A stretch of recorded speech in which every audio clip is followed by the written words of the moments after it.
Good morning, सुप्रभात, वंदे मातरम विद्यार्थी मित्रों। मैं आनंद सर अपने YouTube channel make account easy with Anand sir में आपका हार्दिक स्वागत करता हूं। दोस्तों, अकाउंट पार्ट 1 पूरा करके हम लोग अकाउंट पार्ट 2 स्टार्ट कर चुके हैं और अकाउंट पार्ट 2 में हम पार्ट 2 घिसाई के हिसाब सीख रहे हैं, जिसमें सबसे पहले वीडियो के माध्यम से मैंने आपको घिसाई का अर्थ, घिसाई की पद्धति और घिसाई की पद्धति में पहली पद्धति समान हफ्ता पद्धति या सीधी रेखा पद्धति से घिसाई का अर्थ, उसकी पद्धति से गणना के सूत्र और प्रथम 3 वर्ष का रोजनामचा, हम रोजनामचा कैसे तैयार करते हैं वो हमने पहले वीडियो में सीखा था। उसके बाद मैंने आपको जैसा कि बताया कि हम क्वेश्चन और स्वाध्याय के प्रश्न और उदाहरण डायरेक्ट करने जाएंगे तो हमें थोड़ी मुश्किल होगी, आपको समझने में थोड़ी दिक्कत होगी। इसके लिए क्योंकि उसमें आपको एक शुरुआत के ही सवालों में सब कुछ निकालने के लिए कह दिया है, यानी घिसाई का रकम, घिसाई का दर, प्रथम 3 वर्ष का रोजनामचा, यंत्र खाता, घिसाई खाता, ये सब कुछ एक ही सवाल में करने के लिए कहा गया है, क्योंकि बड़े क्वेश्चन, लॉन्ग क्वेश्चन के रूप में इस पार्ट में से पूछा जाता है 8 या 10 मार्क्स का क्वेश्चन। तो इसके लिए सबसे पहले मैंने क्या किया कि आपको 1-2 एक्स्ट्रा क्वेश्चन करवाऊंगा, जिसमें हम घिसाई की रकम, घिसाई का दर और प्रथम 3 वर्ष का रोजनामचा लिखना सीख जाएंगे और फिर उसके बाद के वीडियो या लाइव लेक्चर के माध्यम से हम स्वाध्याय या उदाहरण के प्रश्नों को हल करेंगे। तो कल के वीडियो में मैंने आपको दोस्तों एक्स्ट्रा क्वेश्चन नंबर 1 करवाया था और उसके जैसा मैंने आपको एक्स्ट्रा क्वेश्चन नंबर 2 होमवर्क के रूप में दिया था। काफ़ी लोगों का कॉमेंट में जवाब आया, उससे पहले दिन भी जब रोजनामचा लिखा था तो कितने लोगों का जवाब आया था। तो इससे पता चलता है कि आप कितने इंटरेस्टेड हो, कितने ध्यान से आप पढ़ रहे हो।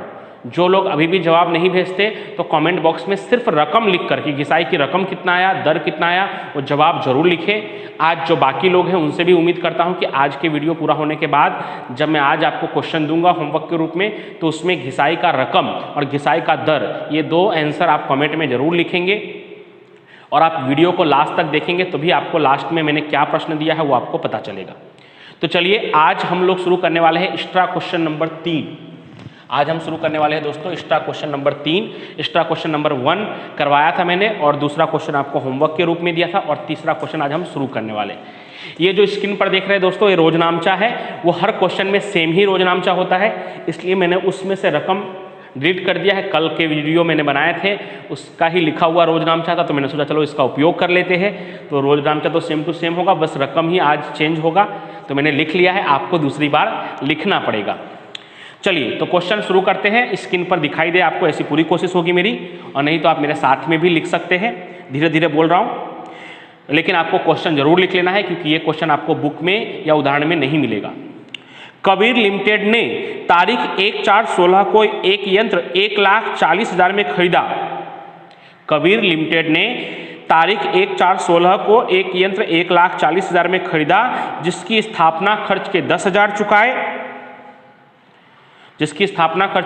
चुकाए, 10 वर्ष के अंदाजित आयुष्य के अंत में, 10 वर्ष के अंदाजित आयुष्य के अंत में यंत्र की अनुमानित भंगार कीमत, 10 वर्ष के अंदाजित आयुष्य के अंत में यंत्र की अनुमानित भंगार कीमत 30,000 थी। यंत्र की अनुमानित भंगार कीमत 30,000 थी। कंपनी प्रतिवर्ष समान हफ्ता पद्धति से घिसाई गिनती है। कंपनी प्रतिवर्ष समान हफ्ता पद्धति से घिसाई गिनती है, यह हर सवाल में जरूर लिखा होगा। इस सूचना पर से घिसाई की रकम, घिसाई का दर और प्रथम 3 वर्ष का रोजनामचा लिखिए। इस सूचना पर से घिसाई की रकम, घिसाई का दर और प्रथम 3 वर्ष का रोजनामचा लिखिए। तो चलिए ये आपका प्रश्न हो गया। अब इसको हम हल करते हैं, उसके बाद इसका रोजनामचा लिखेंगे हम। मैंने तो यहाँ पे पहले से ही फॉर्मेट तैयार रखा है और उसके बाद मैं आपको एक्स्ट्रा क्वेश्चन दूंगा, जिसे आपको होमवर्क के रूप में करना है। तो सबसे पहले कौन सा लिमिटेड, किसका नाम लिखा है मैंने आपको, कबीर लिमिटेड।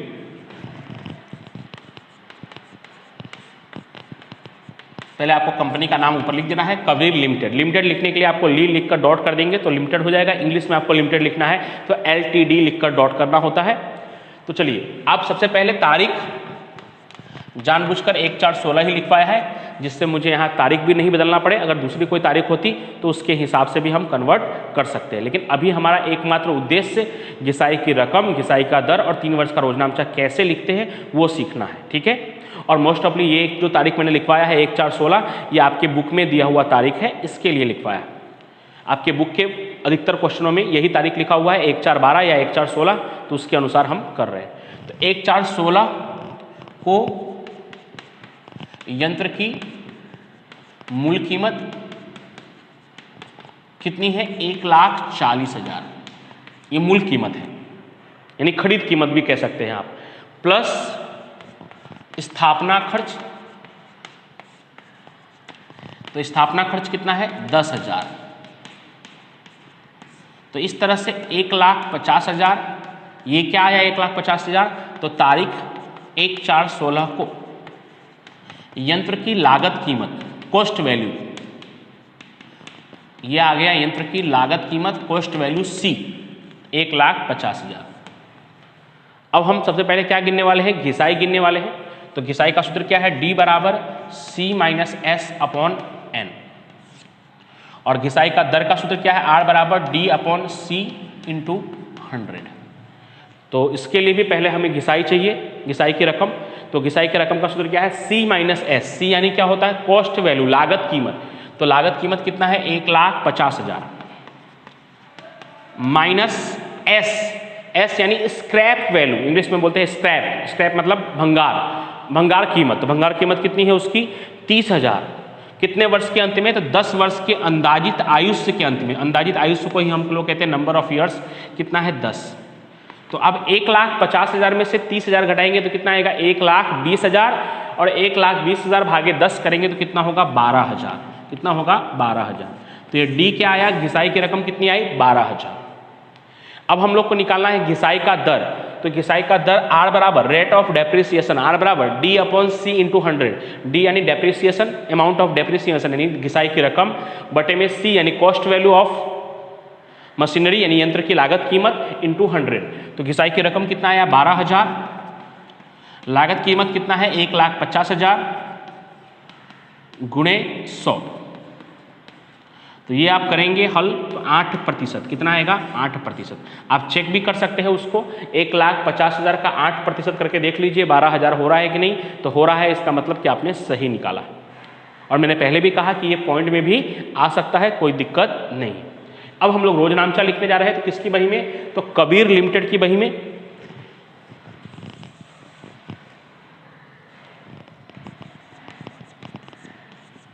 कबीर लिमिटेड की बही में रोजनामचा।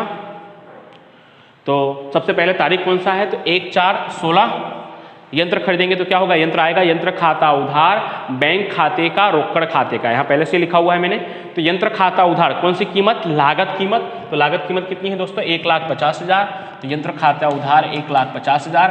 बैंक खाते का खरीद कीमत यानी मूल कीमत कितना था? मूल कीमत 1,40,000। और रोकड़ खाते का जो स्थापना खर्च होता है वो, तो बैंक खाते का 1,40,000 और रोकड़ खाते का 10,000। ठीक है। उसके बाद 1/4/16 का जो वर्ष शुरू होगा वो पूरा कब होगा? 31/3/17 को पूरा होगा। और जब 31/3/17 को पूरा होगा तो हम किसकी गणना करेंगे? घिसाई की। घिसाई का लेखा करेंगे। घिसाई का लेखा करेंगे तो रोजनामचा क्या होगा? घिसाई खाता उधार यंत्र खाते का कितना प्रतिशत? तो 8%। या तो हमने यहाँ गणना करके रखा हुआ है, सॉरी 12,000। तो 12,000 लिखा है। तो घिसाई खाता उधार यंत्र खाते का कितना कितना? तो 12,000।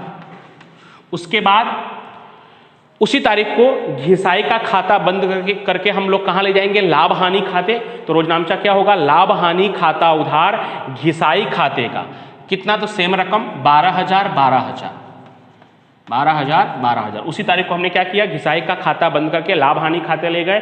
तो लाभ हानि खाता उधार घिसाई खाते का 12,000।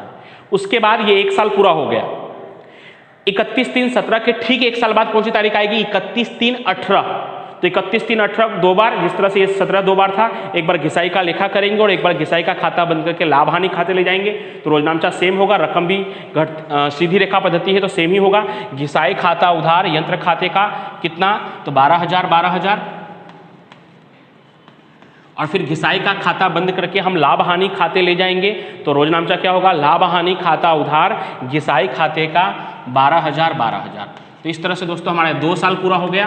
अब तीसरा साल, तो 31/3/17 के बाद 31/3/18, 31/3/18 के बाद क्या आएगा, 31/3/19। तो क्या रोज नामचा होगा, घिसाई खाता उधार यंत्र खाते का, घिसाई का लेखा करने पर कितना, 12,000। और फिर अभी एक और रोज नामचा आएगा, जगह नहीं है इसलिए मैंने नहीं लिखा है यहाँ पे, फिर से एक रोज नामचा क्या होगा, लाभ हानि खाता उधार घिसाई खाते का, क्या होगा, लाभ हानि खाता उधार घिसाई खाते का, कितना, 12,000। तो ये जो आपके स्क्रीन पर दोस्तों दिखाई दे रहा है, ये आपका एक्स्ट्रा क्वेश्चन नंबर 3। अब मैं आपको होमवर्क के रूप में दे रहा हूँ एक्स्ट्रा क्वेश्चन नंबर 4, जिसको आप होमवर्क के रूप में कीजिएगा और ध्यान से आप सुनेंगे तो स्क्रीन पर भी देखने की जरूरत नहीं होगी, मैं बोल रहा हूँ, आप ध्यान से नोट करिएगा। सीमा लिमिटेड ने तारीख 1/4/16 को, सीमा लिमिटेड ने तारीख 1/4/16 को एक यंत्र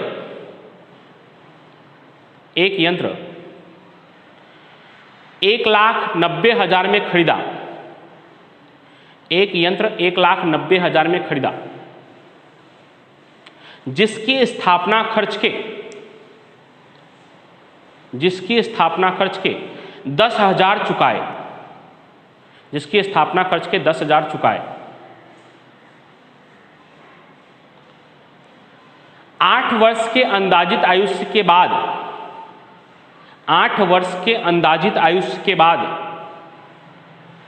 यंत्र की अनुमानित भंगार कीमत, 8 वर्ष के अंदाजित आयुष्य के बाद यंत्र की अनुमानित भंगार कीमत 40,000 निश्चित हुई, 40,000 निश्चित हुई।